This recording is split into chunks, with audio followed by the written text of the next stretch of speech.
Hello, everyone, and welcome back to SLAPcast. This is another episode of our coverage of the 2023-24 season. I'm your host, Gage, as usual, and I am here to cause some carnage because it was a completely uneventful weekend in the Premier League where nothing notable or entertaining happened whatsoever. So we're going to do our best to scrounge up some content this week, try to make it happen. First on the list is to say hello to the fellas. So let's do that now. Hello, Reese. Hello. Oh, Hello, Ethan. What's up, Gage? And Josh. Josh, how are you? good. How are you? I'm glad you got that right. I did week. mess it up last week, which is an unfortunate play by me, but we're back in business now.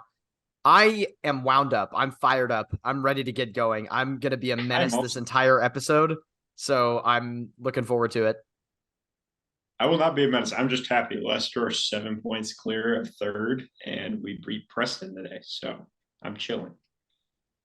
Quite chilling indeed. That made it sound like it was bad. However, let's get started with the question of the day. Okay, so this was my backup question last week, and it goes back to Nigel Pearson coming back to Leicester, who made an immense difference in the club and was like the reason we won a title, because we wouldn't have been there if he hadn't got us through the Great Escape. So, which of the managers in your club's history that you have been a fan has been either like your most favorite or has like given you the most passion for the club? I feel like most of these are easy, but I feel like it's fun to talk about. Except for Ethan, because they're all old white English dudes, except for Vieira. I was thinking DeBoer. No, I'm playing. That's not even up for consideration, considering he was only there for like 3 games. Yeah, it's hard to think about it because they all, like Josh said, are old white dudes who have just play England ball, as I like to call it, or whatever it's called. I would probably say Vieira just because it was good to see a little bit of a change, bringing in a lot of these young players, and you could definitely tell he was passionate about the club and the project on the touchline. So yeah, probably him. Sad the way it ended, but yeah, he was good for us. Arteta is an easy answer. Since I've been watching, he's gotten the best results for us by far, and we're definitely playing the best football that we've been playing since I've been watching. But not only that, he's, I've talked about it a lot. He reconnected the spirit of the club and the fans and everything. It's all good vibes. Even when we lose, we can generally find the silver lining as a group. There's always those just people that are terminally online and terminally haters, but generally the feeling at the club is great. So it's never been more fun for me to be an Arsenal fan than since Arteta's been a manager. My answer is going to be Postecoglou, even though it's only been 7 games, because I feel more connected to the club right now than I ever have. And that's crazy because the fanged snake took us to a Champions League final. So I still somehow feel more connected to the club right now than I did back then. And I think that's partially because even when we went to the Champions League final, there were a lot of cracks to be papered over by that run. The league was not going particularly well. And even thinking back to seasons like 15-16 or 16-17, I was still pretty young, I feel, and I wasn't quite as connected and ingrained into the ethos of the club as I am now. So I'm going to stick with Postecoglou. If I had to pick someone else, I would pick Ryan Mason because he's fully coys. And that's the only reason. I think mine is definitely Ranieri. Just like how much he changed the club in 1 season. He really got sacked like half a season after we won the title. Just like he just is such like a humble and like joyous person that he was just amazing to have around the club. Like, and just transformed everything. Like even our title celebration had a fucking opera singer, Yeah. Italian opera singer going crazy, which was amazing. And then I don't know what he said exactly, but he was like, I'm gonna buy everyone in the team like a meal or something. It was like an Italian dish or something. Yeah. He's just a joyous man. Yeah, and then if last season didn't happen, it probably would have been Brendan Rodgers, but he got us relegated. So What was Ranieri's Yeah. phrase? The dilly ding dilly dong thing. Didn't he say that Yeah, in a when- press conference? He did say that. Was that him? Yeah, it I'm was pretty him. sure. I think it was. I'm googling it now because It was something like, "We're in the Champions League." yeah, dilly ding dilly dong. come We're in the on. Champions League. Yeah. Second only to Oh, yeah, I Mourinho's think it's up, up, up, up, up, up, up, which is the greatest think it was when footballing we quote of clinched. all time. I think it was still when like a lot of the like pundits didn't think we were gonna win, and we had like clinched, and somebody asked like, "What does it mean to clinch Champions League?" And it was like just like it's a thing, but it's not like where we went after we made it this far. You know, my favorite Italian press conference is sometimes maybe good, sometimes maybe shit. shit. Yeah. Gennaro Gattuso special. It's so funny. As you may know, ladies and gentlemen, we have begun implementing a mystery segment this season. And when we first started implementing it, the very first incarnation of it was Champs and Chumps from opening weekend. We've decided to bring that back, but in a slightly different incarnation. And in light of this weekend's events, which we will undoubtedly get across later on in the show, I've decided to revise it to Chumps and Chumps, refereeing edition. As you may know, there have been several chump-like refereeing decisions over the course of the last decade in the Premier League. So each of us have selected 2 or more of them to go through and choose as our chump or chump. So that is what we're going to do.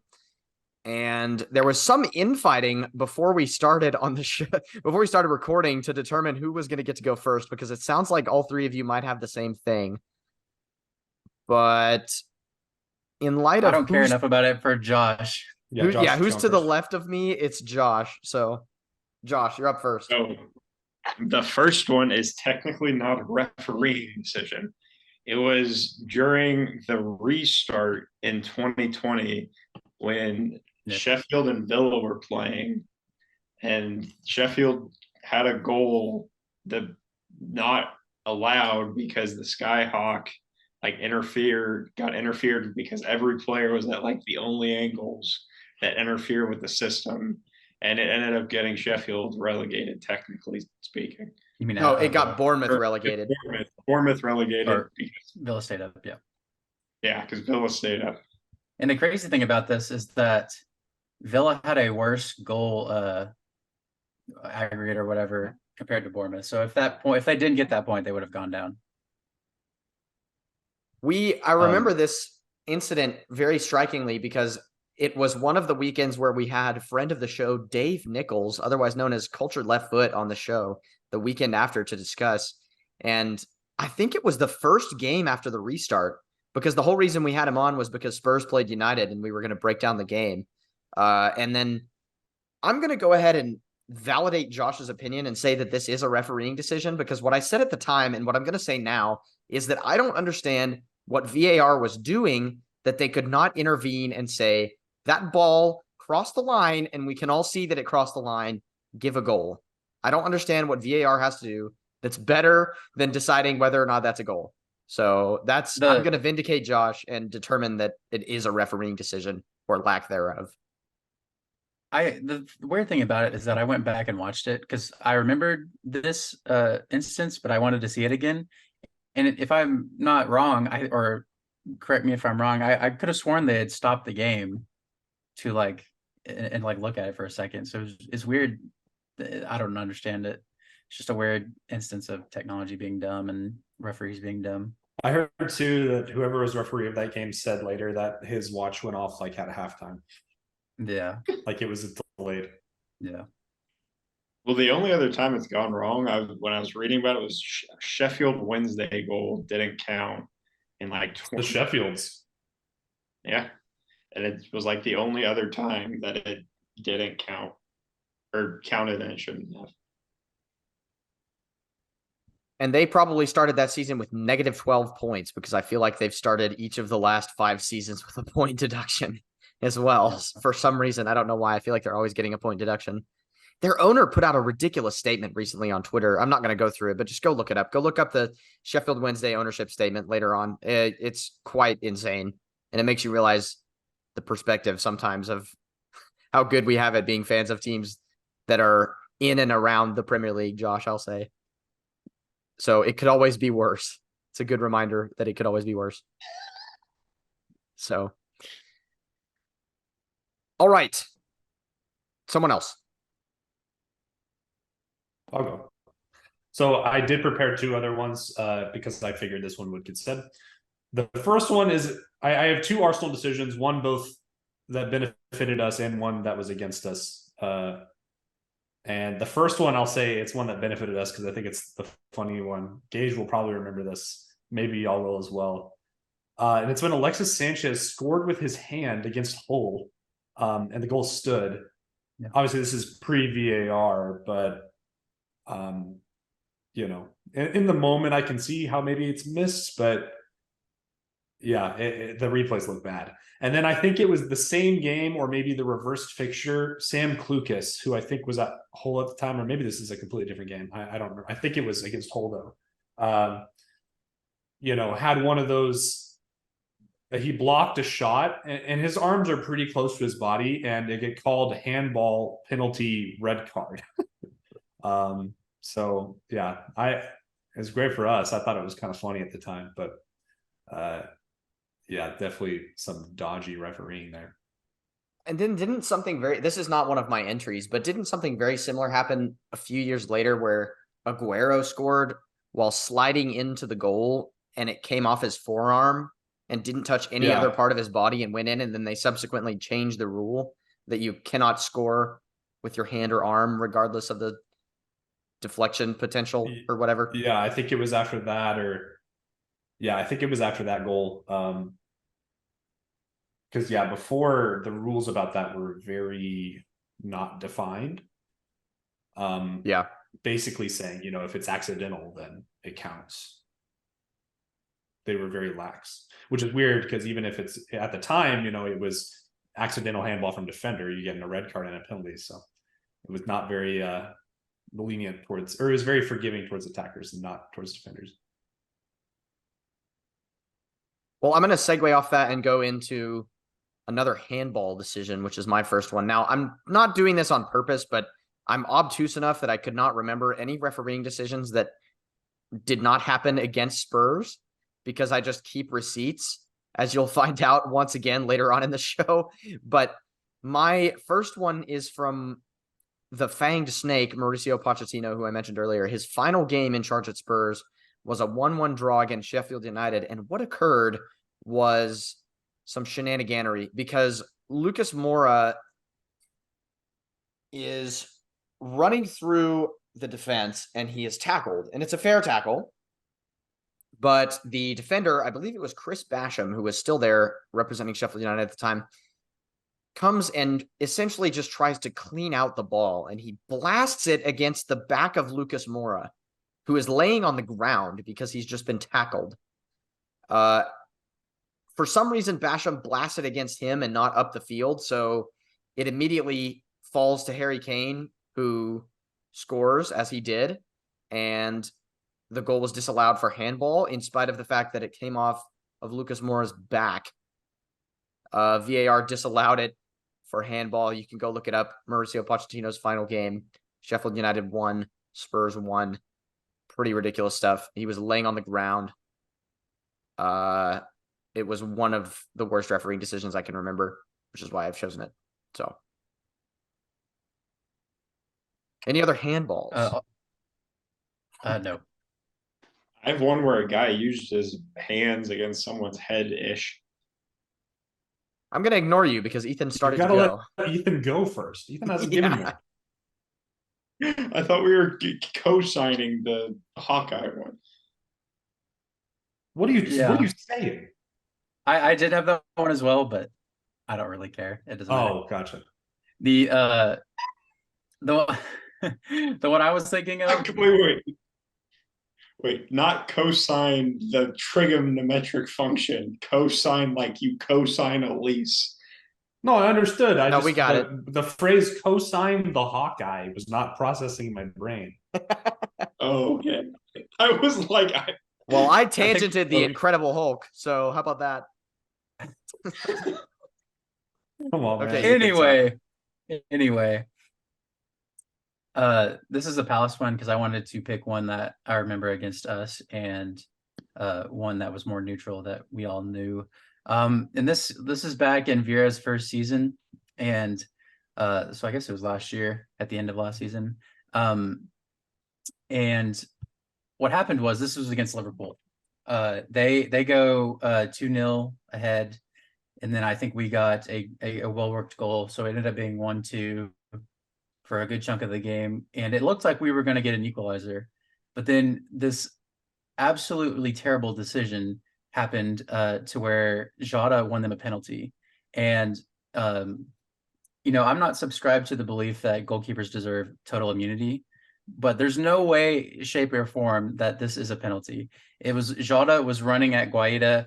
Guaita is like on his knees, not moving at all, just like holding out his hands, and the ball. So like Guaita is like right here, and Jota's like running towards him, and the ball goes like towards the other way, and he's like Guaita's not even moving. He's just like stood there trying to be tall, and Jota just like bumps into him and then goes that way, and they gave a pin and ended up being 3-1 and totally killed the momentum. So it was just a terrible call in my opinion. All right, Josh, go again. Your turn. I have another goalkeeper one that's kind of the opposite, and it's from this season. It's when Onana absolutely murdered Sasa Kalajic. That was good enough. Don't look at me like that, Gage. How do you say it? Sasha Kalajic. I think I was close enough. But anyway, like a Sasa cross is what comes got in. me. A cross comes in, and Onana misses by a solid like foot and a half, and absolutely cleans Zaza's head.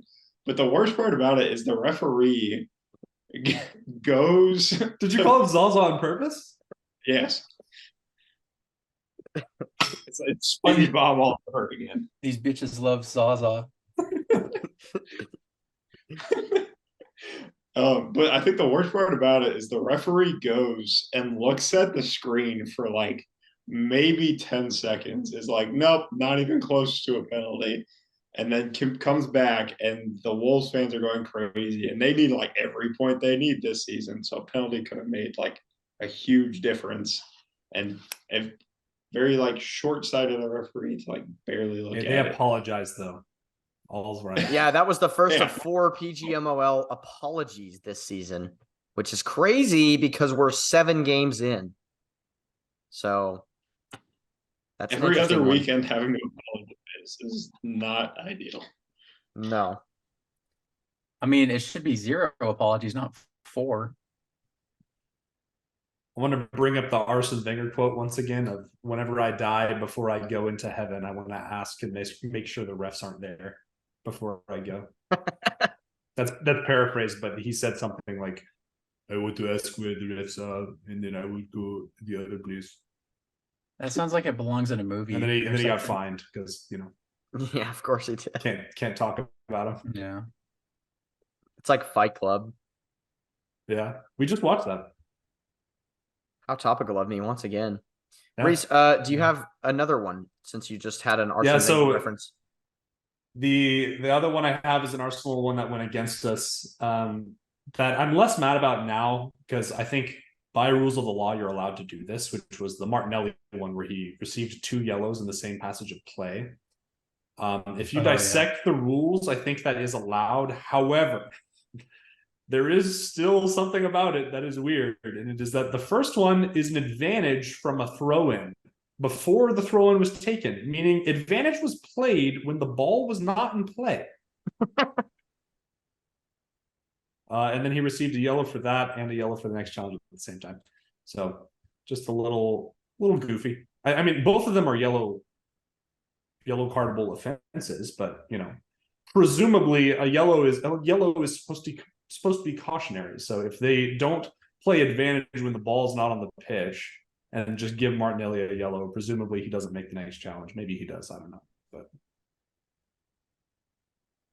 I've You know what I'm saying? I've conjured up one that benefits Spurs since Reese did the fair thing and picked one that benefited Arsenal and one that went against them. So I've conjured one up.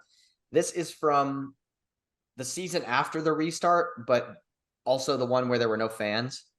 The infamous game where Spurs won 6-1 at Old Trafford, as you may remember. They were assisted on that day by Anthony Martial being sent off because he lightly brushed the face of Eric Lamela with his gloved hand. He lightly caressed Eric Lamella's face and received a straight red because Lamela hit the deck like a card dealer and did what he does. So therefore, yeah, I I will admit now that 2 years are gone that in no universe is a red card, and Spurs still would have dummied them that game, but because we were already winning 3-1 at the point that happened. But it needs to be said that should not have been a red, and it did not get overturned. Their appeal did not get overturned, so he still had to serve a 3-match ban. If I remember correctly, I think they should implement like a hockey challenge rule where if you appeal a red card and are wrong, they have to serve a 5-match ban. An additional ban. That is actually a thing. There's something called a frivolous appeal, where it's like if you appeal something that's so obviously not appealable, really? that they'll give you an extra game, but they hardly ever do it because I feel like teams usually are pretty good about appealing something that's not completely ridiculous. Could be argued. Yeah, okay, fair enough. I didn't even know it was a rule. Yeah, it just never gets used, but yeah, it is a thing. I think it's only one game instead of two, but if the refs were competent, which is like a long stretch from where they are right now, if they were competent, there needs to be like a common sense rule for rules that are like unwritten, especially when it comes to VAR, because there's so many VAR decisions where like it could have made the right decision happen, but it didn't happen because it wasn't written in the VAR's capabilities yet. There needs to be like a common sense rule for like decisions that aren't in VAR yet. I think the solution to that is to have ex players in the VAR room. And I think that immediately causes controversy because what if that player played against whoever? Stupid ex players.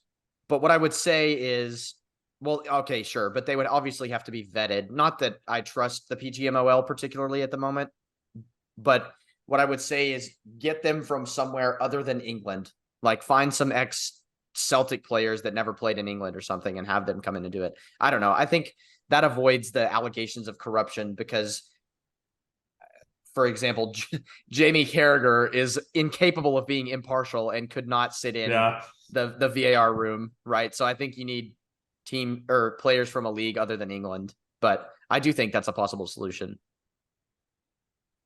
So not to worry, we will have plenty of time to discuss VAR later on in the episode, but I will spare everyone the referee chat in the interest of keeping the running order chronological. So have I skipped over anyone's refereeing decisions, or am I capable of counting? I am capable of counting. That is excellent. Let's move on to count up the score against Brighton, because that is what Aston Villa did Saturday morning or Saturday at lunchtime in England. A 6-1 victory for the Villains. This is the second time this season that Brighton have been caught out in attempting to bait the press and the team just ignoring them and exploiting all of their weaknesses, of which there are few, but exploiting them quite well. And I'm going to turn it over to Ethan because I know you have something saved up in the bank to unload on Brighton and Hove Albion. Bitch. Fucked. Stupid cunts. Damn. They deserved it. I've had to go through all this shit of other meat getting sucked off and shit. I deserve it. I deserve this result. Yeah, I don't really know much about the game other than Villa are just really good right now. I think Unai Emery has got them working really well right now. Watkins again is looking great. I mean, he's got his Is this his second hat trick of the season already, or is he? Yeah. Yep, that's crazy. And like we said, it's only been a few matches so far. So And an I think assist. it's just right. And so it's just one of those games where Brighton obviously were adjusting and it didn't end up working out. But I think, I mean, other than conceding 6, they might have a few positives in there. Like Ansu Fati got his first goal. Yeah. Yeah. So he should be good going forward. But yeah, Aston Villa just look really good right now. I thought Brighton looked really poor playing out from the back in this game as well, and that kind of was it's obviously a big part of the way they play, but specifically in this game, there was a lot of turnovers and bad positions. But I think really the game's dead at 3-0. I know Brighton got a goal back, but just the way the third goal happened, they're playing pretty poorly up to this point and then concede a really bad own goal from Estupiñán. You know, it's just even with Brighton getting a goal at that point, Villa are just feeling themselves right, and they've got so much momentum, and especially Watkins, like Ethan was saying, they played phenomenally. I do think next week they'll be able to bounce back. So last time they had a very shaky result at the beginning of the season. I don't remember who they beat, but I think it was the hat trick game was right after they were struggling. So I don't think the panic button needs to be hit this time again. I think they're probably going to right the ship. It's a big game against Liverpool too, so yeah, I think they'll do well. Yeah, and these are both teams who are not used to European football, and so they've got this game. I know Brighton is playing Marseille tomorrow, I think, and I don't know who Villa's playing in the Conference League, but they're both dealing with extra games. I don't know if this has anything to do with managing their players, making sure players are not tired going into the game. So I don't know, but yeah, great result for Villa. If it's of interest to you, Villa are playing Zrinski tomorrow in the Mickey Mouse League. So shout out to Zrinski.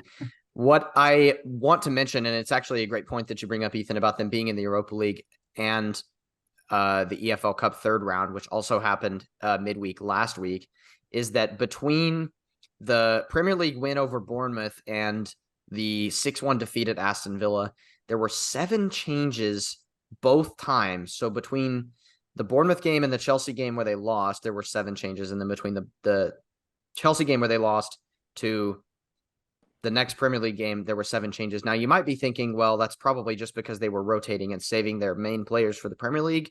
But that's not quite the case, because one of the things that I found particularly strange on the team sheet was a debut for academy player Jack Hinchelwood in the starting 11. Not that I think starting academy players is a bad decision, but I do think it's odd to bring him in a crucial game against a team who is your direct rival for places in the table. I mean, Villa and Brighton, as you can see even now in the table, are going to be competing for the exact same spots.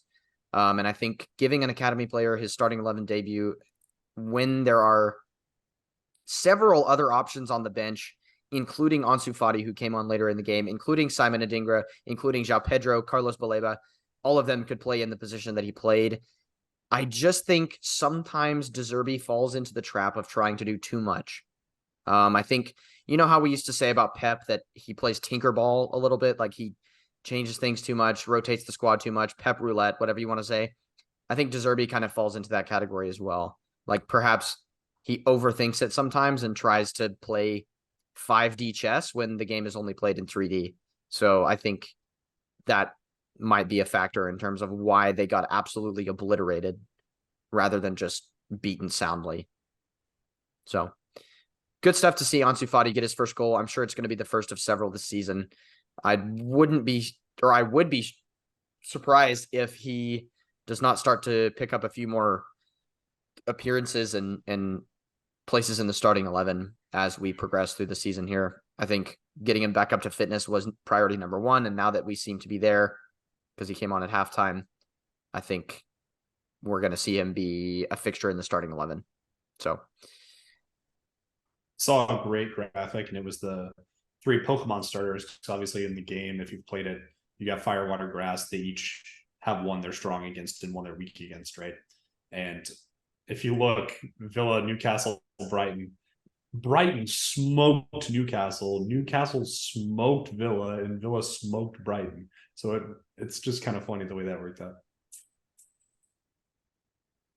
Let's move on to Arsenal smoking Bournemouth. And it was a smoking because Bournemouth, their defenders might have been smoking something before the game based on some of the challenges that went in this game, for one thing. Yeah, two penalties in this game, and they were both Stonewall, which, sometimes, usually, if you get two penalties, surely at least one of them is like kind of dubious or there's an argument, but it's like, no, both of these were so obviously penalties.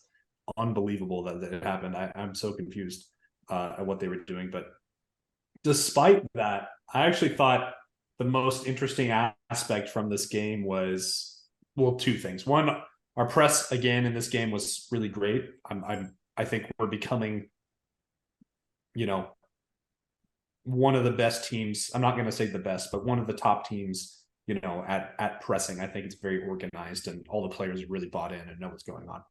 The second thing, I thought our midfield looked great in this game, extremely balanced. I've been saying the past few weeks that I think we look a little better with Havertz in the midfield, which I know got some raised eyebrows, but there's this notion that because he was playing as a striker or as a forward in Chelsea's team, that he now needs to be scoring goals. He's playing in midfield, and he still needs to be scoring some goals. But everything else he's doing, I've been really impressed with. I think his defensive work, which actually was called into question when we first signed him, I've been happy with. I think he's winning a lot of duels, specifically, 50-50, that kind of stuff. And I think in transition as well, he's a great asset. I think he's linking up with the other two midfielders really nicely. And he did end up getting a goal in this game. One of the penalties, both of our penalty takers, because we kind of have two now, and Odegaard and Saka opted to give it to Havertz, which, I just love to see.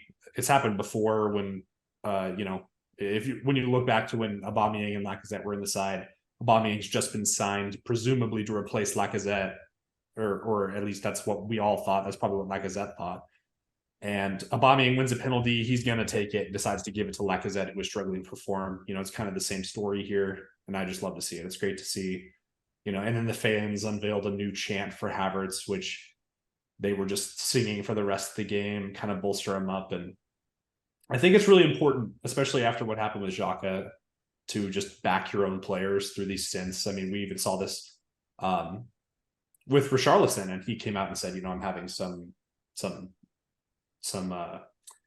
need some psychological help and all this kind of stuff. Just, it is a big mental toll, and it's hard to deal with a lot of people, constantly going for you online. But yeah, when you're in a game, and obviously there's still online haters, like I was saying earlier, but when you're in a live game, your teams support you, give you a penalty, the fans support you, give you a chant. You just love to see it, and I'm hoping it'll propel him forward a bit. How did he look in the Champions League game today? Yesterday. Yeah, yesterday. Not great, but we just generally didn't look great. I thought we played kind of poor, and obviously we lost the game. So, yeah, I think, not super great, but I don't think it's a him thing. I think generally the team underperformed in that game, and I don't have much tactical analysis from it besides we need to play better. Is Saka's injury? I haven't seen anything about it yet. Is it long term, or is it supposed to be? It's looking like it's short term. This is not official source, but we're hearing rumors, and I'm not really surprised. He's made of rubber. Apparently, he'll get injured and then play the next game that following weekend. Which, there's been some questions on Arsenal Twitter of maybe we're overplaying him, but I generally have trust in the health professionals and everyone around the club that they're not going to risk him for whatever game. Like, if he's playing, I'm pretty confident that he's healthy. And he's just recovers really quickly. But I think also this past weekend, or not past weekend, this Champions League game, as soon as he goes down, especially because he went down the previous game on the weekend, as soon as he goes down, I don't even really think they care how bad it is. It's just, let's get him off. We have Man City on the weekend. So I think it was probably more precautionary than anything. I also no longer trust anything Arteta says about injuries after he hammed it up all week Yeah, about for real. everyone being injured, and then they all started against who did y'all I play? couldn't believe that. Bournemouth. I expected like maybe on the bench, but it was the injuries that I mean, this affected me in fantasy. I like subbed a lot of my players out because I thought there's no way they're starting. Saliba apparently was injured. I didn't think he would play. He started the game, played the whole game. Saka was injured. I didn't think he would play. He started the game, didn't play the whole game, but played most of it. Declan Rice was apparently had a back injury, wasn't going to play, started the game, played the whole game. Or maybe he might have got sent for Jorginho, but played most of the game. Trossard was on the bench. So, and then he started in the Champions League. So he's back apparently. So yeah, and now we're to the point where Thomas Partey's back now. So I think it's just Martinelli and maybe one other person that I'm forgetting that's injured. But yeah, I don't know. Well, Timber, sponge, but Timber, yeah. Yeah, the magic sponge was implemented. The famous magic sponge. Do you have any final thoughts on Arsenal before we move along? No. That's about it. I did have one more thing. I think this game was a good indication of where we are compared to last year, because obviously we had that. I think that the last time we played them was that Reese Nelson last minute winner. And to just show up and win 4-0 compared to that.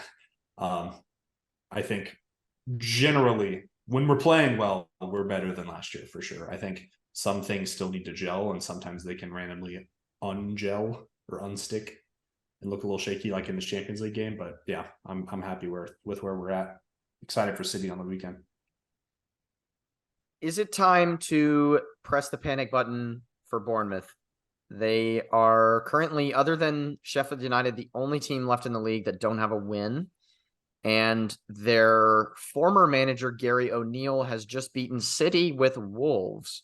So an interesting decision by them to bring in a coach about whom nothing is known generally in the Premier League. Is it time for them to start getting worried, or do we need to just relax and give them more time? I mean, what do you think, having seen them?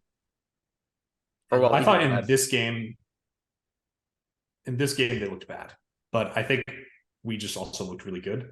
There's been other points in the season that I think they've shown signs of, having some semblance of a press and wanting to play attacking football. So I think they give them more time. I think there will come a point where they have to draw the line, but for now, I think they need to relax a bit. Having looked at their past fixtures, I think they definitely ought to give them some more time, because they got a draw against West Ham. Then they played Liverpool, Spurs, got a draw against Brentford, Chelsea, who they got a draw against, and then Brighton and Arsenal. So that's still like a bunch of great teams that are usually occupying the top half of the table. So yeah, I think you even saw it this weekend. This might be getting ahead of ourselves, but like Luton, we were all like, what are they going to do? But then they looked really good against, I guess we can just transition to it now. Yeah, that's just the next game. So Luton looked really good when they had opportunities to press. This is the first game really where we've seen them press successfully, just because they played a lesser opponent, and they looked really good when they were in the press, when they were on the front foot. Yes, their goals weren't from like clinical finishing for the most part. Them just like being dogs on the ball, just like, I don't know. That second one was a pretty cracking finish from Carlton Morris. Yeah. But the first one is kind of what I was referring to. Yeah. The first one just being dogs on the ball. The Morris finish, he actually looked really good in the game. I was very impressed with him. But I think when you get to play the teams in and around you, it's going to say a lot more. It's also like 7 games in. Like once the Prem hits the 10-game mark, I think then there's enough. You've played at least half the teams, so you'll have some variation in who you've played, and you can make a better judgment than just on through. They've played half of the traditional top 6 already. Yeah. And their next game is against Spurs. So Yeah. that's true. Knock them out of the way, or not knock them out of the way. Get Get it them off out the of way. list. Yeah. Yeah. That's what I meant. Brush them aside. Everton, yeah, knock them out of the way. No, Everton need to figure out how to defend set pieces because it's not sustainable to concede 2 set pieces in the same game. I mean, you're going to lose every game if you can't defend set pieces. The funny thing is that the funny thing about it is that they've got the set piece manager and he knows how to score from them, but just doesn't know how to defend them apparently. What were you going to say, Josh? I was gonna say Beto looked very, I don't even know how to describe it. Like he looked good off the ball, and then he got the ball on his feet and would put it into row fucking Z. Like he looked awful throughout like the majority of it was weird. Yeah. He's Robert Lewin's very back, though. lumbering. I would use the word lumbering to describe him. He is just a very enormous human who does not exactly embody grace and skill, I would say. But he's a massive physical presence, and he's perfect for a Sean Dyche team. He looks like his shirt size is like 3 sizes too big. Like he looks like he's wearing like a 2XL out there and needs a large. Last podcast, I had mentioned, how are Luton going to get these goals? Most of them have been from penalties. And they just wanted to make me look like a total idiot because both of their goals looked really good. So just going back to what we already said, it is still early. And so we might see how it is after a while. But, Luton, they took this opportunity in their stride because this is like the kind of game that they need to show up and get a win from. So if they can keep doing that, then there's a good chance that they could make it out of the bottom 3 that everyone thinks that they'll stay. But yeah, we'll see. Don't know how much momentum they're going to be able to get because they have Spurs, Forest, Villa, Liverpool, United. Yeah, like I still think they're in danger, but we'll see. Yeah. Failing to beat Burnley yesterday is a big thing too, because that was, especially given the nature of how it happened and the fact that they equalized in the 84th minute and 42 seconds later gave up the winning goal. So I think that's a tough blow for morale, and it's a game that you really want to at least get a point from, especially given those fixtures that are coming up. So yeah, I think they're definitely still should be very worried about their safety, which I think they know. I mean, it's obviously going to be a dogfight this year, but yeah. Well, Ethan, let's stick with you. And you got rewarded for going absolutely banana lands on the last podcast because Crystal Palace apparently listened and turned up at your rallying cry, really nullifying Man United on the day. Right. And I even texted the guys. I was like, they just love to make me look like an idiot again. They like pull up the podcast before the match and are like, what did he say? And if it's me criticizing them, they're like, okay, let's make it up to him. But if it's something I praise them about, then they're like, okay, we can have a game and be shit. So, I had really no confidence going into this game after we had played United in the Carabao Cup and lost 3-0 pretty bad. And the thing about it is that I thought we were going to have to field the same kind of team, which we kind of did in a way, just because our numbers are so short. But we somehow managed to get a win out of this game, and all we did was, and I knew as soon as we scored that wonderful goal by Anderson that we were just going to sit back and absorb all the pressure, and ended up working out. And it might not have been the best kind of football game to watch, but we got the win, and you got to take it as they come. I mean, y'all's defense has always been so good and so structured. So being able to get a goal early is just so huge because y'all can just focus at what you're good at and then try and counter. And it was so evident in the game because pretty much all of United's chances until I would say the last 10 minutes when everyone's getting kind of tired were limited to long shots or kind of nothing chances where they're forced to make a quick shot. It goes straight to Johnston. And they had quite a few chances, but none of them were really meaningful until the end of the game. Yeah. And it was funny too, because right when Anderson scored, I mean, obviously I was celebrating and excited, but I was like very like deadpan about it. I was like, oh, nice. And I was still waking up because it was early here in America, but I was so expecting United to, turn the burners on soon after and then put 3 past us again, but it ended up not working or not being like that. So I definitely enjoy that, and it's funny to contribute to the United circus. Yeah, lucky for you, they don't know how to win games in the Premier League. So Right. Yeah. Roy is definitely playing 4D chess right now because we played them and he's like, oh, I couldn't field a good team. It's hard. And he was like, showing he was kind of like showing them a little bit of his hand. And then when we get to the game this past weekend, he was like, okay, I just fucked around with y'all and you're about to find out. So yeah.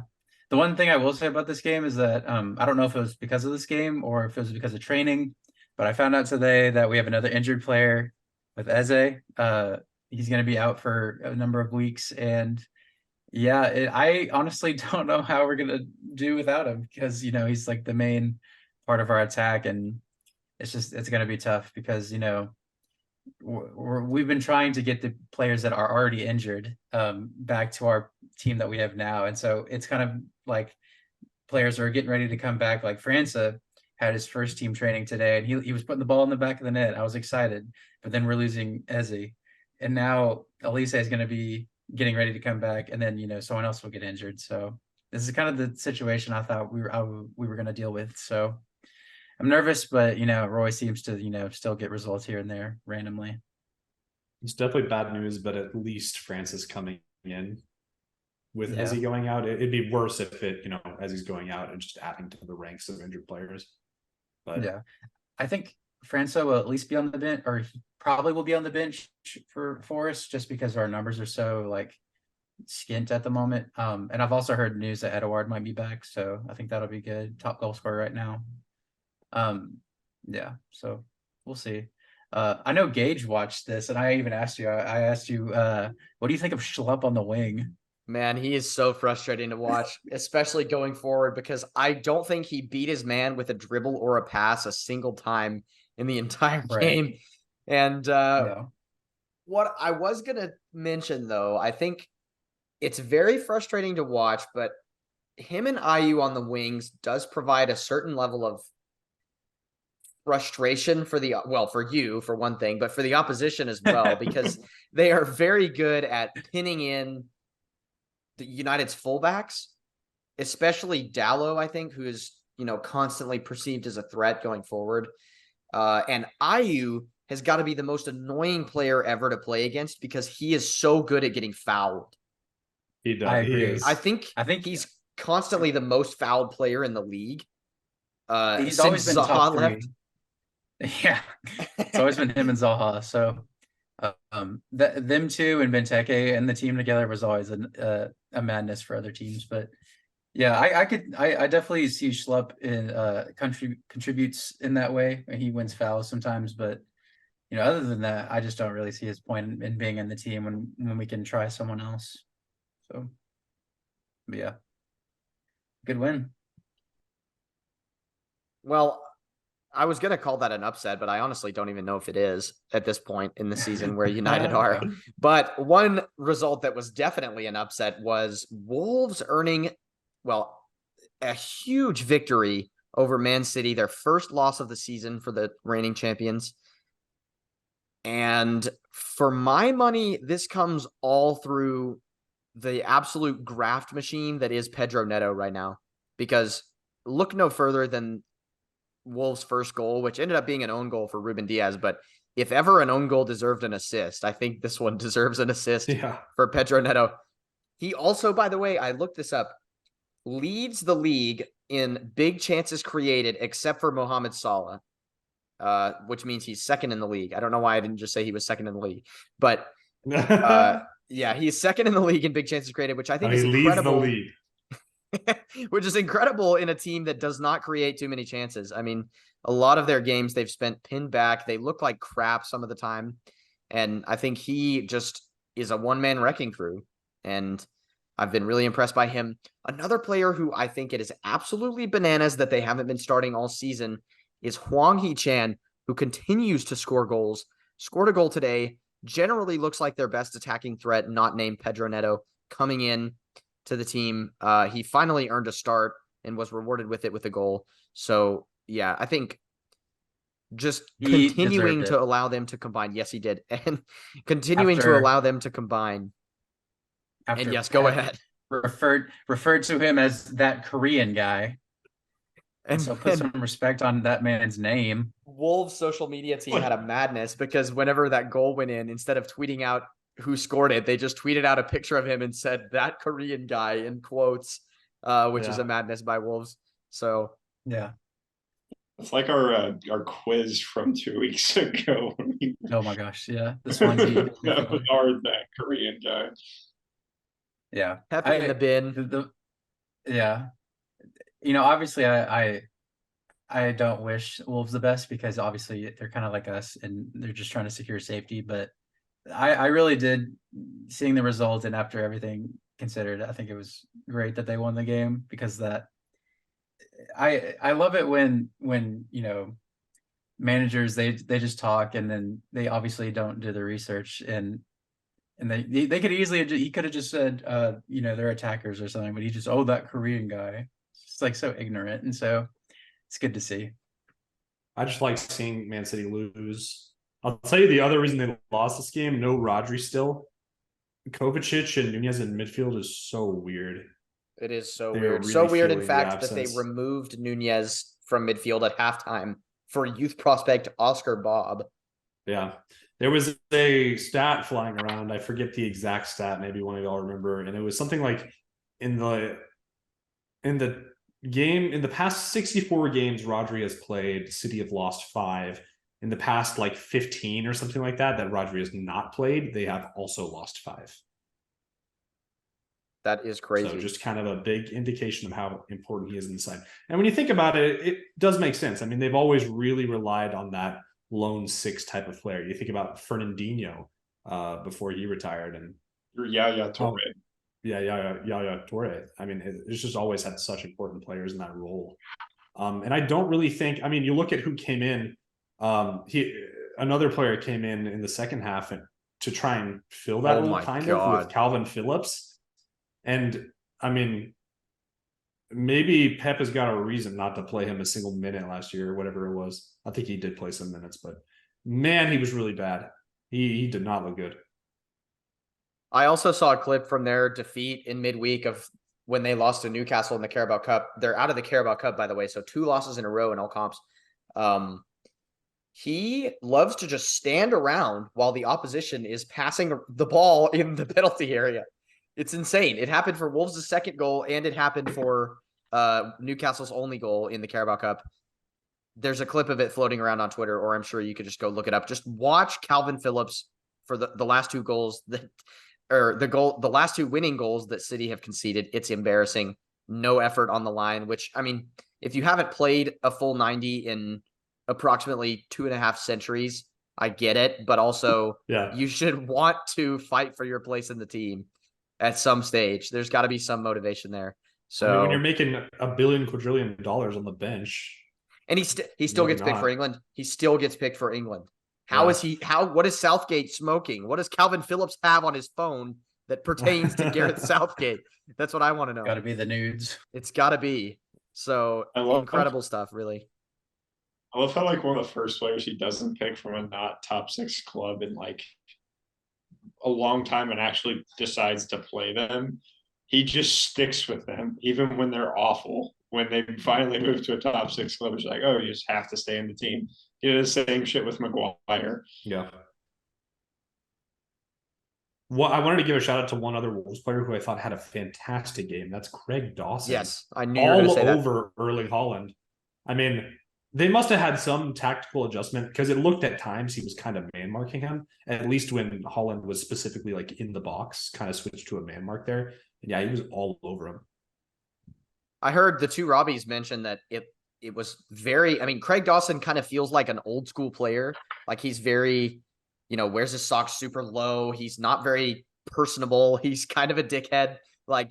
And they said the strategy in this game was very old school because he literally just lingered around Erling Haaland like a bad fart and would not leave him alone, constantly winning aerial battles, physically dominating him, just completely an old-fashioned approach. And maybe that's what you have to do.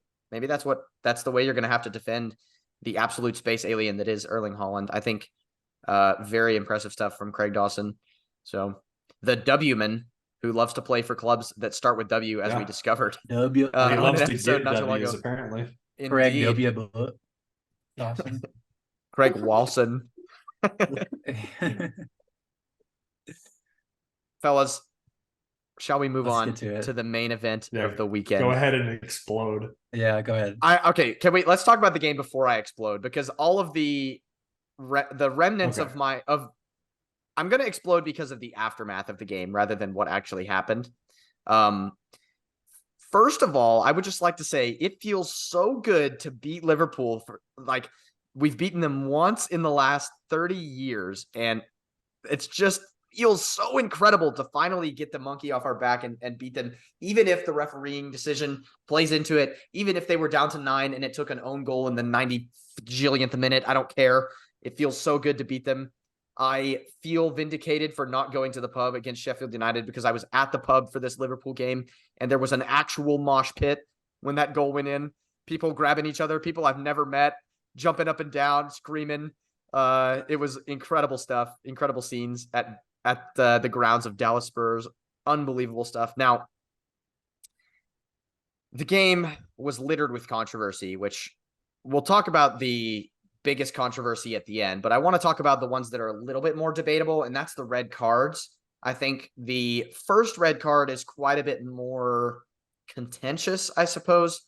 I went back and forth on it multiple times, but I think my final position is that it is a red, because I know that he gets the ball, but we've seen reds given for this in the past where a player is trying to place his foot on top of the ball and misses, essentially, which is a very dangerous tactic. And for my money, it's could have easily broken Basuma's leg, and I'm incredibly glad that it didn't, because he's such a crucial player. So I don't know what you guys think about that, but I think my final decision is that I've landed on that one is a straight red.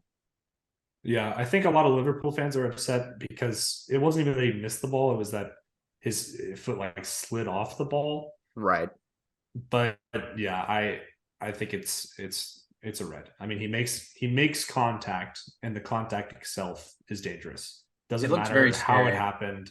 Doesn't matter what's going on. It happened. So yeah, I think red card. Yeah. It was the worst part about it, during the game, is the commentator did not stop talking about it for 15 minutes. Yeah. He brought it up after the VAR decision, which we'll talk about later, came up. He was like, that sucks.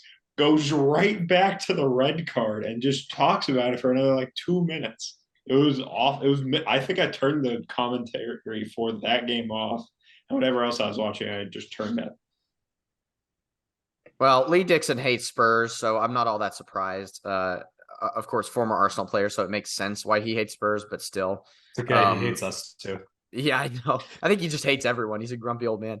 But I actually do kind of enjoy him on comms, though. I will say, given what Josh is saying, I'm not too upset that I couldn't hear anything that he was saying, because in the pub, there were around 200 people at the pub, which is the Postecoglou effect, because at times last season, there were about 5 in certain instances. But I couldn't really hear anything the commentators were saying, so quite grateful for that. The second red card. Now, the contentious matter of this is not really whether or not he should have been sent off. It's more the fact that a lot of Liverpool fans are saying that the first yellow should not have been a yellow, because Udogie kind of clips into Jota while he's running instead of Jota clipping Udogie. And whatever. I mean, I think that's one of those decisions that can go either way. What I don't understand is why, knowing that he just got a yellow, he then makes a ridiculous lunging challenge on Udogie again and immediately receives a yellow and gets sent off, especially when you're already down to 10. I think that's an insane decision by him to make that challenge. I don't know what you guys think, but yeah, the second one for sure, a yellow. I don't really think the first one's a yellow, but I see why the ref gave it. And I think on the basis of clear and obvious, it's not going to get overturned, or they can't even overturn a yellow. I see why he gave it in the moment, because, they're just running, and it would be easy to think he clipped him there. I think I've also seen a lot of Liverpool fans. I mean, they're trying to find stuff, but they're finding it kind of easily. And it was this screenshot, and I mean these get missed all the time, but it's a screenshot from the game of Udogie gesturing for a yellow card in the game and not receiving one himself, which they've been kind of cracking down on. So I think, and there's a point. We talk about consistency all the time, so there is a point to consistency, but also he may not have seen it, and VAR doesn't get involved in yellow cards, so it kind of just is what it is. And even if he gives him a yellow there, it doesn't change the fact that Jota still makes a stupid challenge while he's on a yellow and his team is down to 10. So even if Udogie gets a yellow, I mean, he's still going to make that run. It's not like it changes his aspect on attacking. Maybe he's more careful defensively, but in that scenario, it doesn't really change anything. So yeah, just grasping for straws at this point. They are delusional fan base. So we'll come on to that a little bit more later, but they are so delusional. But the interesting thing from, I want to say tactically, but it's more of a game state type point by me, is that Spurs actually got worse the less Liverpool players were on the pitch, which I think is a factor of how deep Liverpool were defending. Because 11v11, obviously Liverpool don't defend deep at all, and they allow Spurs space to run in behind. They allow space to play. And I think maybe the reason Lee Dixon was so disappointed by the red card is because it was such a good game for the first 26 minutes. There was a lot of open, free flowing stuff. Liverpool probably were the better team just by a margin, but it was just very entertaining. Chances going both ways, lots of good stuff going on from both teams. And then the red card obviously completely changes the dynamic. I want to point out, and this is the case as they've had 2 red cards already this season before this game and didn't lose either of the games. I think Liverpool, maybe you could throw City in the mix too, but Liverpool are one of the best teams to handle getting sent off, because I think they just changed their game plan just slightly to where all of their defenders, who are massive, at least their center backs are, just stand in the box and defend and lump it long to Salah, who is probably one of the best counterattacking forwards in the league, even though they don't really do that too often. And even throughout the game, when Liverpool were at 9, I still had a lingering feeling that they had a threat going forward. Like if you ping a long ball and it finds Salah and there aren't too many Spurs defenders around, I still felt worried that Spurs could possibly concede, even though we were up 2 players. So I think, there was times when they were down to 10 that it didn't even really look like they were down to 10. No, 100%. And I actually don't really fault Spurs for this. I think generally when they went down to 10 and 9, I thought y'all looked a little poor, but I think it can be hard to play against teams that go down a man, just because, like you were saying, they just become so much more defensively compact. What I didn't understand from a Spurs perspective was a lot of the substitutions late on. I think obviously y'all are lacking a lot of attacking depth due to injuries, but subbing on Højbjerg and Skip and I can give some context I to didn't that. really understand it. In that Son and Madison were both carrying a knock before the game, so it was always planned that they were going to come off after 70. As far as bringing on Skip and Højbjerg before bringing on the likes of Valise or Solomon, I don't especially understand. Solomon had a pretty frustrating cameo. Valise came on so late that he couldn't really make an impact. And I was standing in the pub with notable Dallas Spurs member Ben, shout out to Ben, who was furious when Oliver Skip was the first substitution to come on, because in his words, you need a goal or an assist, and Skip's not going to get you fuck all. And he's absolutely right, because Oliver Skip, for all his qualities, is not an attacking player. Højbjerg, at the very least, can sometimes facilitate attacks and has been known to score goals on occasion, but Skip, not so much. Very strange order of substitutions, but I think some of it was down to necessity more than anything. What I didn't like as much, especially when we went down to 9, was Liverpool are obviously going to camp inside the 18-yard box. I mean, they had all 8 outfield players inside the 18-yard box, and what else do you want them to do, right? They're down 2 players. Like, that's what they're going to do. And what Spurs kept doing is just recycling it in the semicircle and then giving it to Kulusevski, who would then cut inside and try to play a ball over the top into the box. It's never going to work because Van Dijk is 6'80" and Matip is 6'79". So you're never going to win an aerial duel against either of them. And what finally created the goal was when Porro got out wide and cut a ball back immediately. And the first time we did that, it ends up in the back of the net, and it's the 96th minute. So I don't understand why we didn't try to cut through them more incisively like that beforehand. I think maybe Madison not being on the pitch kind of was a detriment to that. Christian Romero actually ended up being the most creative player in the side after he went off, because it was his pass that put Porro through to enable the cross that Matip eventually turned in to his own net. Does anyone have any more thoughts on the game before I go into true banana lands here? Go ahead. So after the game, Liverpool come out with a statement where they're concerned about the sporting integrity of the game and they're going to explore all possible options to preserve it and blah, blah, blah, blah, blah, blah. Well, I have some breaking news that I'm going to release to you now on the podcast, and that is a subsequent statement. So here it is. Let me get it together. On Wednesday, Gage released the following statement. Gage acknowledges Liverpool FC's statement declaring their intentions to bully the PGMOL and Premier League into submission. Gage would like it noted that the proper legal positioning on the matter would be to take the statement drafted by Liverpool FC and shove it so far up their own ass that it comes out the other end. Pursuant to Penal Code Section 69.f, Liverpool's statement falls into document subcategory 16-33, dung, manure, and other excrement. Additionally, Gage acknowledged the presentation of evidence by Mr. J. Klopp, an oral request for the match to be replayed, and a filled diaper. In response, Gage would like to announce the advent of an agenda against Liverpool FC, which will endure until the end of eternity or until the fans of Liverpool FC come back to reality, whichever comes first. Gage would like it on the record that he would accept a plea deal of replaying the match that took place Saturday if Liverpool FC would be willing to replay the 2019 Champions League final on the same basis. Go fuck yourself.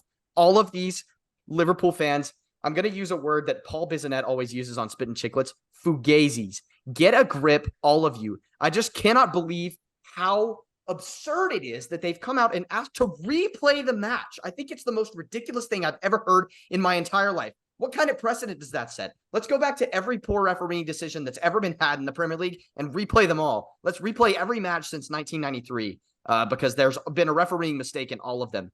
I'm incapable of understanding that. How you can come out and be so entitled that you've complained so much throughout your career and you've now come out and decided that you've been fucked over so many times by VAR. You haven't, by the way. I've got receipts. That you've decided that it's now appropriate to ask the Premier League to replay the game. It's unbelievable.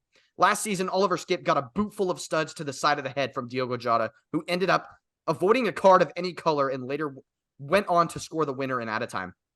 2 seasons ago, a very similar challenge from Andy Robertson, where a high foot ended up in Japhet Tanganga receiving studs to the knee. He escaped the situation with a yellow card.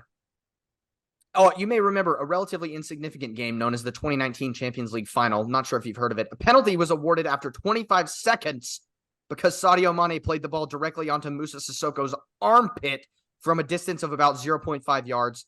In the 2022 EFL Cup final, Chelsea had a goal wrongfully disallowed for offside, which was also subsequently apologized for by PGMOL. The match finished 0-0 and Liverpool won on penalties. Notably, Liverpool, guardians of the game, guardians of sporting integrity, did not request a replay. So get your heads out of your own asses. It's unbelievable. I'm sick of it. That's all. I'm done. I saw a clip. It was a press conference from Van Dijk after the semifinal against Roma that sent them to that final, where there were 2 like blatantly obvious misses for Roma penalties. And Van Dijk said, "Who cares?" in response. I mean, we're kidding ourselves if we think football clubs are not entirely self-motivated. No, I agree, but I just think... And I think the receipts are great, and I think the Champions League final point is great. But I don't actually have an issue with what they've said, purely because at least in my mind, it's never going to happen. So I think calling for the most extreme thing possible and generating all this buzz online, and at least just making everyone mad, even if it's Tottenham fans being mad at Liverpool fans, is important, because then maybe something will change. I Because I don't know. I think I on the basis of saying, well, we had things go against us and we didn't complain and we didn't bully the refs or whatever you said in your statement. It's like, well, congrats. Maybe you should have. I don't know. Yeah. I see what you're saying, but I think that Klopp actually says that with the intention of actually wanting the game replayed. I don't think he's also thinking what you're thinking. It sets a stupid I will say precedent. there is precedent specifically with Arsenal, and this is before my time. It's 1999, but Arsene Wenger offered to replay a match. It wasn't from a refereeing standpoint; it was from the sportsmanship. I think the exact scenario was Sheffield put the ball out of play for an injury, and then we did not give them the ball back, and that's all it was. And then we score later in the game. And my original thought was, well, Arsene Wenger offered it, and that's that. The actual events that transpired was that Sheffield left the match and essentially forfeited, and then Wenger then offered to replay it. So there is a precedent for replays. Now, I think it has to be instigated by whichever team benefited. I don't think you can ask for it yourself when you're the loser, because, like I said, it's entirely self-motivated. Tottenham did not do anything wrong in this game. They just benefited from an insane refereeing decision. The crazy thing was the audio that dropped like a few days later. Like I listened to that and I was like, I really hate, refereeing is definitely something that is needed in the sport. Obviously, someone's got to uphold the rules, but they get it wrong so many times. It's getting so ridiculous, and the fact that we have to talk about it every week is mind blowing.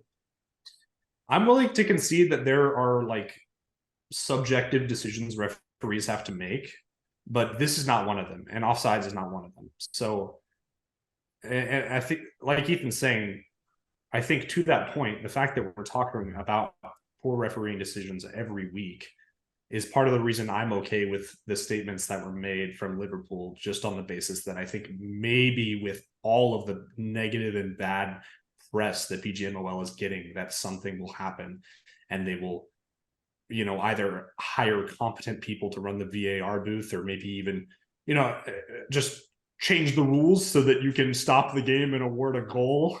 And not just say, nope, we can't stop the game, even though it happened 20 seconds ago. Yeah, like, that's crazy to me. That is crazy. The thing that I have sort of failed to understand about VAR, and I failed to understand when they brought it in, is whenever I honestly don't remember if I was in favor of VAR coming in or not. I think I probably was, but it never really occurred to me that the people who would be manning VAR would be the same incompetent officials that we've been complaining about for years and years. Like, it never crossed my mind that would be the case. I always assumed it would be a third party or league officials who were at head office, like they do in the NHL, where they go up to Toronto to league officials to review like key plays in the game or what have you. It never occurred to me that it would be this political entity that it has become among referees, because that's what it is. I mean, Mike Dean's interview proved that it's politics. It's essentially a bunch of people who are trying to look out for each other because they're ultimately I'm going to use this word, but take it with a grain of salt, like almost discriminated against class. Because if you think about it, who wants to be a referee, right? Like, the fact that so much abuse. The fact that you get fined for there's obviously, there's cases where like you can't be super disrespectful, you can't this, you can't that, but like even just criticizing them, you get fined. It's just unbelievable. Yeah. And we've said this so many times on the podcast. It's just not an issue everywhere else. It's just an England Premier League issue. And we've watched these international competitions and it's never been a problem. And it's like weird because we're so used to it being shit.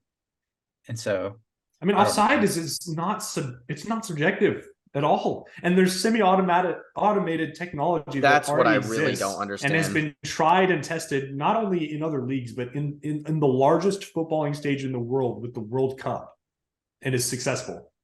And they had the opportunity. I don't know the reasons. Maybe it's money, maybe it's whatever, but they were given the opportunity to implement it this season and they chose not to. Yeah, and what's truly I've lost my train of thought. I don't even remember where I was going with that. I think what I was gonna say is the Premier League clubs actually voted against the semi-automatic offside. Apparently it was put up to a vote for the club chairman, and all 20 of them, they didn't vote unanimously, but they voted against the semi-automatic offside. I don't understand what the reasoning behind that is, especially well, I think after this weekend they'll probably have changed their minds. I think this will probably concern more clubs than just Liverpool. I think a lot of clubs probably looked at this and thought, holy shit, like how many decisions in the past that have been marginal decisions have been given the wrong way because of something like this. Not because, like, let's make no mistake, the referee in the VAR room knew that it was offside. If you go listen to the audio, he knew it was offside. What he did not know was that the on-pitch call was offside. He thought the on-pitch call was goal. So he gets on the mic and says, oh yeah, looks good, check complete. And then they take the free kick and it's done, right? Like, and then 20 seconds later, they're talking. They're like, hey, we've given the wrong thing. Should we stop the game? And the ref's like, no, we can't. Ball's already he's like, can't do anything. It's like, Which nothing has happened. though. It was 20 seconds ago. I know they can't by the laws, but it's like, something has to change. But Because why is that 20 the seconds law? ago, nothing has happened. What would happen if they did stop the game? Like, what is stopping him from being like, no, stop the game, go back, goal, restart from... At one point, they restarted the game after the final whistle to give a penalty to Man United. So I don't understand how you can't stop a game 20 seconds after a free kick has been taken when Spurs are doing nothing but passing it around the back. And we've seen instances where the game has been stopped for a VAR check. It's just that it happened earlier in the same phase of play. So play didn't restart, which I don't know what this onus is on restarting play that apparently is the paragon of timekeeping for some reason. But it's truly bizarre. I think my biggest issue with the whole thing about the match being replayed is a club literally got relegated because of a technological failure, and they didn't ask for the match to be replayed. Like, I think they instead That's my point, though. chose for legal action. They should have. Yeah, I mean, the difference too is the club that got relegated was not involved in that match. Right, but it was still an incorrect decision that adversely affected them to the tune of hundreds of millions of dollars, which, by the way, this is not going to affect Liverpool's financials in the slightest.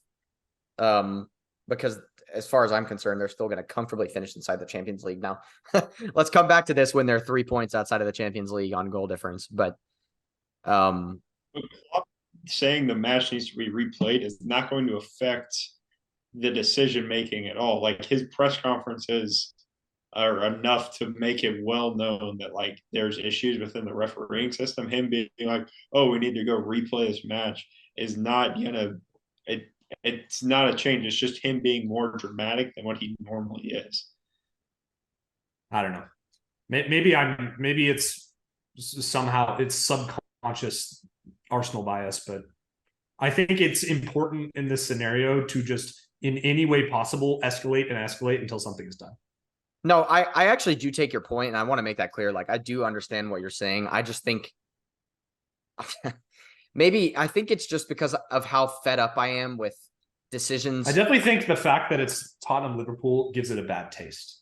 Because I think at some point, some club has to take the first step and then and be as critical as they possibly can of PGMOL. But the fact that it's Liverpool Tottenham with so much history and so many receipts, like you mentioned, seems dishonest. But I think it's just the way it is. I also have a bad feeling that, to Josh's point, I almost think the people that run PGMOL are so arrogant and think that they do such a good job that they probably just don't care. Like, they don't care Mhm. that Klopp has said all this stuff. And I think, especially given, I think it would be more effective if it was a manager who doesn't often come out and do this song and dance about how the world is against them and how everything, like, he just constantly fills his diaper nonstop. And I think because of that, it's easy for PGMOL to say, this guy's nuts. This guy's a lunatic. Like, and I say that, and then I go through all the notable managers in my head, and I'm having a hard time coming up with ones that don't frequently complain. But you have to admit that Klopp is probably the worst in the league about complaining. I would So imagine it'd have to be a It has to be Roy. Well, he'd be like, yeah, that's what the game, yeah. yeah. I I'm feel like actually joining PGMOL. it has to be a manager that like just came in from like a country with an entirely different culture who's like, what the fuck have y'all been doing over here for however many seasons? Like, why are y'all such a burning sack of shit? That's a good point. Like, I almost think like not since he's been at Spurs, but like when Antonio Conte first came, someone like that, or one of these big Yeah. profile managers, like who comes For from a his different first system, stint, and like first stint at Chelsea. Yeah. like, if there was then.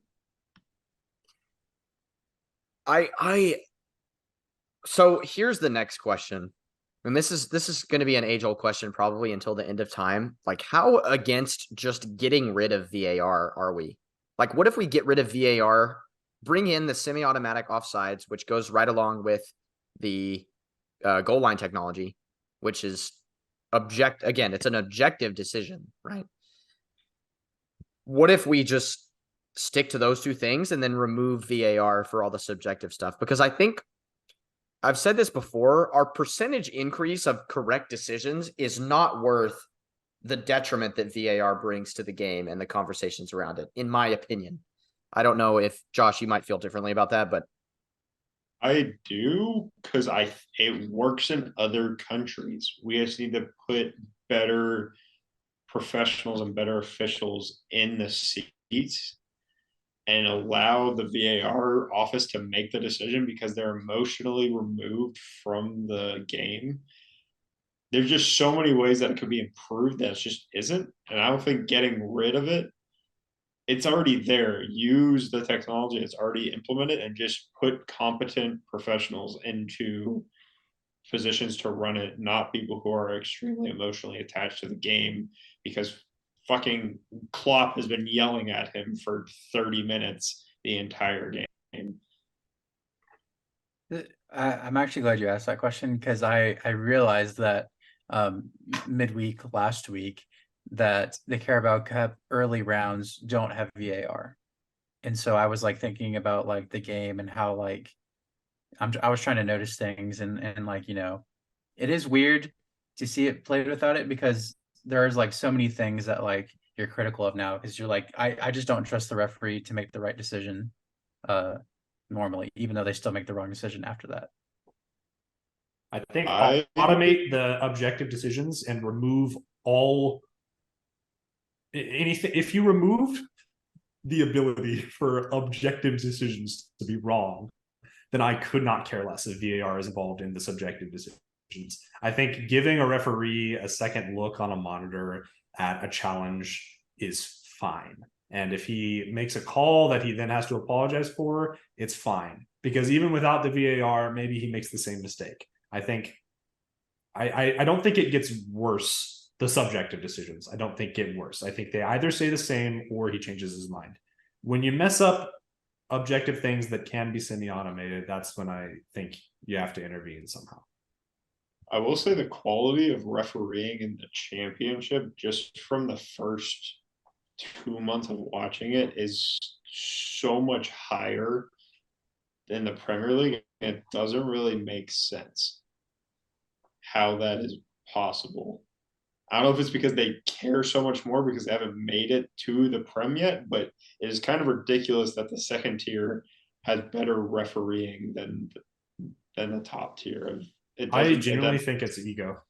Yeah, I think it's because the Premier League is such a massive political beast, like I was mentioning earlier. It's just it's ego, it's power, it's the fact that you don't want to make someone look bad because the next game they're going to make you look bad when they're the VAR and you're the on-field referee.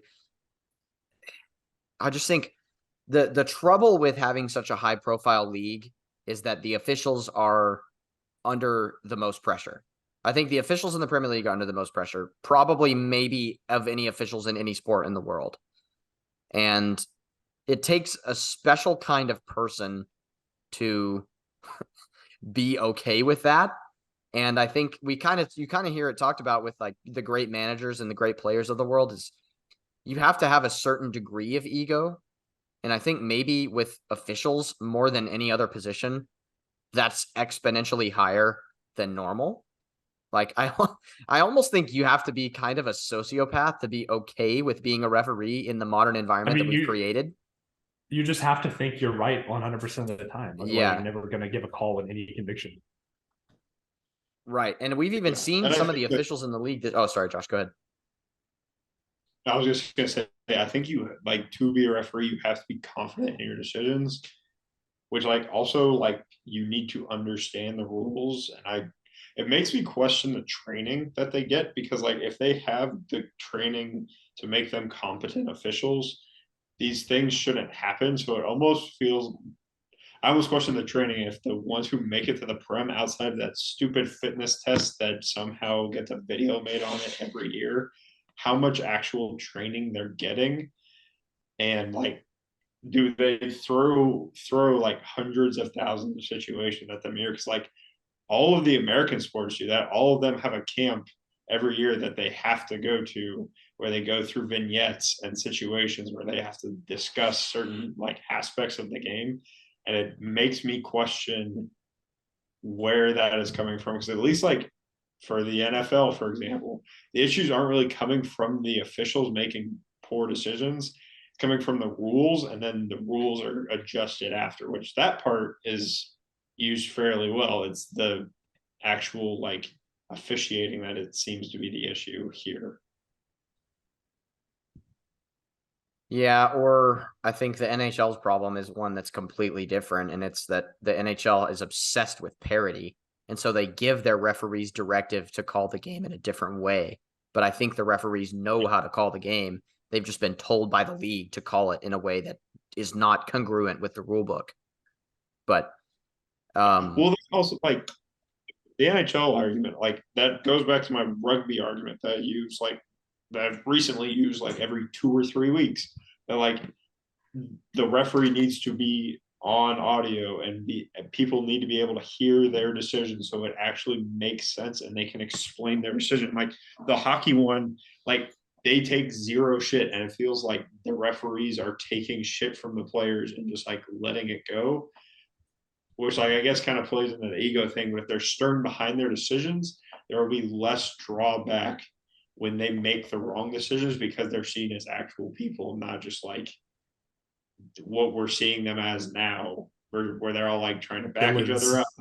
Yeah, the villains, which the referee being the villain is so dumb, because they're the ones who allow us to play the game, because they're supposed to provide some structure that they aren't even providing anymore, at least in the Prem for the most part. That's actually a great point, because I think a lot of times I'm genuine. I'm being serious about this. I'm trying to think of the last time I saw, like, a referee and a player, or a referee and a coach, like, having a regular conversation. And true, we don't really get, like, all access pass to everything that goes on, like, in the tunnels and wherever. But I feel like every time you get a tunnel cam and the referee's in there, he's always just like, and I just think that's crazy, because in the NHL, you get a lot of these mic'd up kind of scenarios where, like, the refs know these guys. They know them personally. They ask about their kids. They ask about this. They ask about that. So they garner a level of respect with the players, where they can then, if the player's being ridiculous, if the player does something stupid, now he's in the ref's face, the ref can tell him to go fuck himself. And then the player's like, okay, fair enough, and skates away. Right? Like, that's how it is in the NHL. And I think maybe the Premier League needs an element of that. Like the referees need to be humanized a little more instead of just, like Josh says, being these all-seeing entities of evil, which I think it's currently the way we feel about them. So yeah, I don't know. I mean, there's almost too many problems for one solution. And I think we've got to start somewhere. So Reese, I mean, maybe I take your point. I don't even know where you would start, but maybe I take your point about being extreme until they One fix caveat. something. Yeah. One caveat that like the clubs and players can genuinely work on is, which is kind of hard with the current state of and how many statements have had to be put out. Like players not agreeing with the decision, but at least respecting the referee's authority to make the decision. I think that's part of the issue is like the referee. I would imagine the referee doesn't even want to talk to the players because the players are going to think that every decision they make are wrong, just with like the heightened number of dives that are happening now and every like little thing that players are trying to get away with. I think there is a little bit that the club can get back to earn some respect back to at least make it a respectable relationship. It really hasn't been for a while. I think that is probably a good place to leave behind our refereeing discussion. We did a good number on it, and I am someone who generally hates talking about the referees because I feel like you can talk it to death. You can argue over decisions for years and years, but we are approaching a point in Premier League history, I would say, where it's critical mass. It's getting to a point where there's no way to avoid talking about it, and I think that's bad. So I think, like I said, I generally don't like spending time on referees, but because this is such a huge issue right now, I think we have to. So I think that was largely a productive conversation, aside from my, tirade, which was mostly played up a little bit. No, I think that's important too. I mean, yeah. So what I will say is it definitely generates intrigue in the league. I mean, everyone's talking about this. So if it was some kind of underground marketing scheme, which I don't think it is, but it would be a bold play, but probably a genius one. So, okay, Genius one. Evil genius. Yeah, Dr. Doofenshmirtz is behind it. Josh, let's leave behind the Premier League now and move on to Leicester, who we discussed briefly at the beginning of the show, but are, well, quietly or not so quietly, tearing up the championship. Yes. So caveat to that is the like January 50 fixture 5 weeks is going to be wild because we have Ipswich on Boxing Day and then we play them again on the 12th. And I am so excited for that. That's going to be like the two most important games we've played in a long time that actually like can progress us. One thing I want to talk about is the deep lying playmaker partnership of Harry Winks and Ricardo Pereira, which I never thought with Ndidi and Dewsbury Hall playing as advanced eights. It is amazing, and I love that there is some tactical creativity that we have not had since Brendan Rodgers has been our manager. Like, we have not had this in years. I think maybe Puel was the last one who tried to do something tactically creative, going off the England ball stick of Palace, similar to that, where we've done like one thing for the past however many years. So in defense, we play a 4 at the back, but in going forward, we have a 3 at the back where Justin stays back just because his knees have taken quite a few injuries and just does not get on the front foot as well as he did when he first came into the squad. But so him and the 2 center backs will stay back.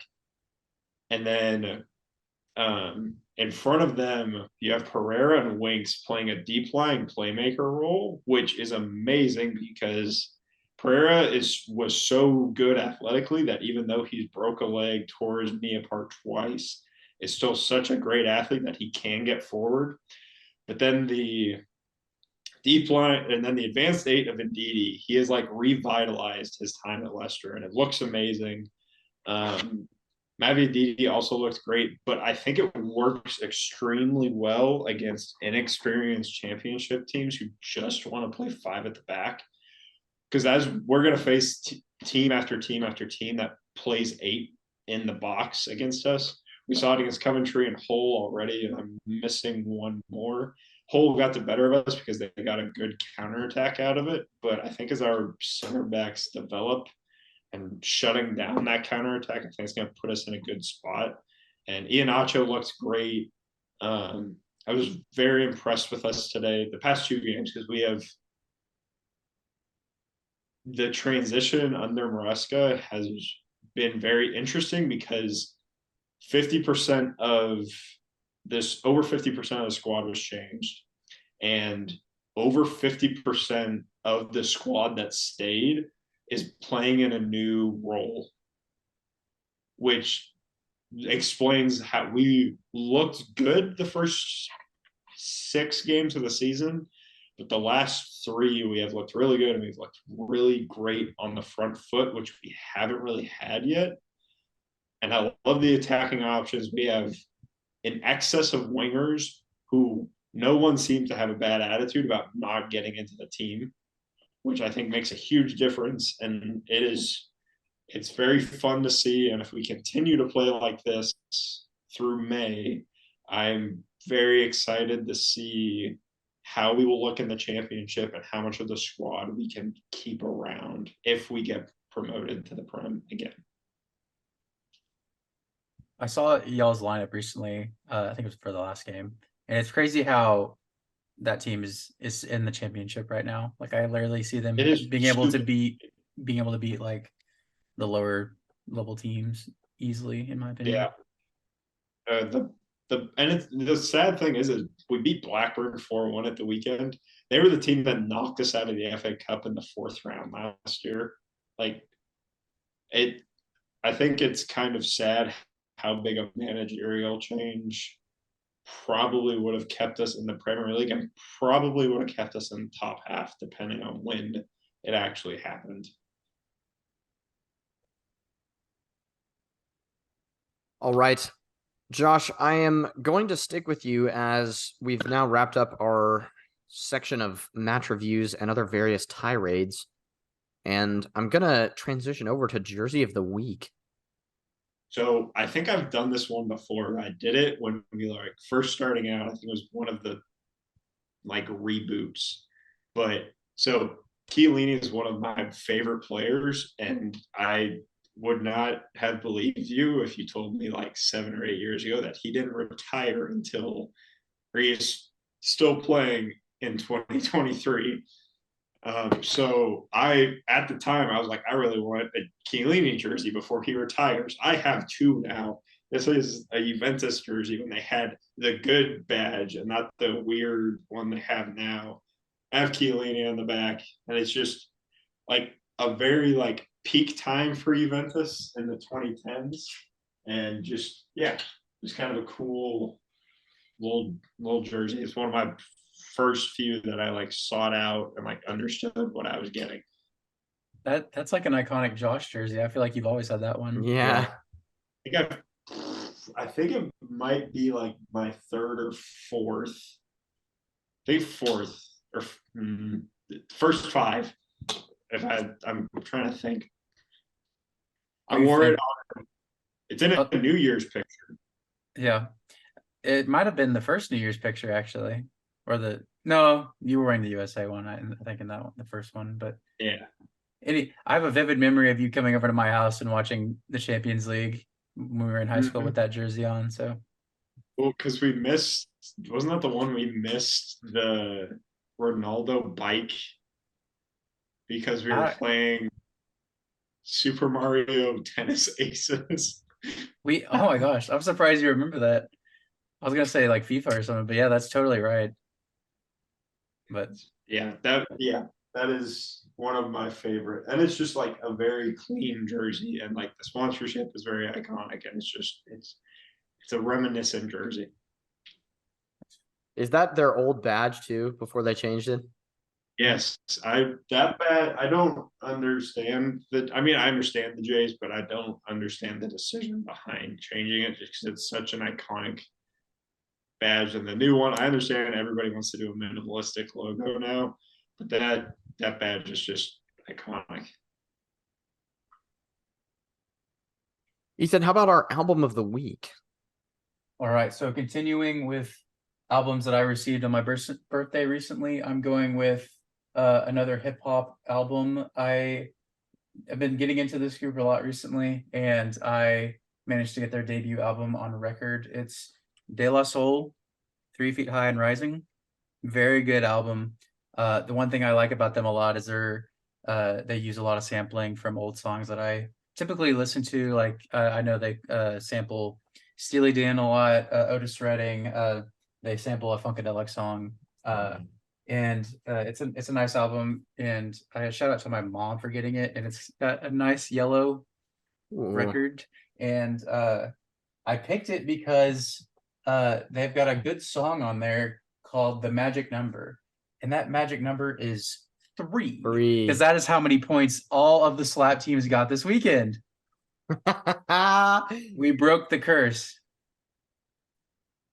So that song was also in the credits for Spider-Man No Way Home. Yep. So it's a great album. I think they just had a song in the Ninja Turtles movie recently. Yeah, they did. So yeah, they're great and they're fun to listen to. Interesting that you bring up the point about them having so many samples. It's actually the reason why they were not on streaming for a really, really long time. And only last year did they actually get on streaming, because they spent so many years clearing all of the samples on all their albums because they had so many. So yeah, probably one of the biggest samplers out there in the music industry. Right. I saw an interview with George Clinton, who was the leader of Parliament and Funkadelic, and me, myself, and I, they sample one of their Funkadelic songs, and he was talking about how they reached out to him and they were like, "We'll give you the X amount of money if we can use this in a song." And they were like, "Well, I guess this is." He was like, "I guess this is the new way people make money." I mean, obviously, if you're gonna give me money for it, sure. So it's kind of like a transitional period, which I think is pretty cool. Absolutely right. All right, gentlemen, let's bring things to a close. It's been a long one today, but I think it's been justified because of the crazy week we had in the Premier League. All 4 of us were victorious on a week, which has not happened in so long. We broke the slap curse. Spurs broke the Liverpool curse. And I went on another tirade, which I have not done in quite some time, I think. So nice to see from all angles. I'm going to start by saying thank you to Josh for coming on. Josh, thank you very much. Thank you. And say hi to the puppy. She was Hello, outside Wiener. Her name is Wiener. She was waiting out. I could hear her jingling outside the door. So she is sitting in my lap now. Another big thanks to Reese for coming on. Yeah. Thanks for hosting once again. And Ethan as well. Glad to have you. Yes, thank you for hosting. And I'm really happy with this episode this weekend. I think we talked a lot of good points, and obviously a lot of stuff happened, but I think we did a good job covering it all. 100%. We hope you at home feel the same way. Let us know if you do. Let us know if you don't. At SLAPcastPL on all social media, including .com, slapcastpl.com, of course, which is our website developed by our very own Reese. So shout out to him for developing the website. Go check it out. It is pretty bare bones at the moment, but we hope you'll still enjoy it. Yeah, let us know your thoughts. We hope you're all staying safe, staying healthy, enjoying the Premier League. It'd be hard not to right now. And it's a goodbye from us.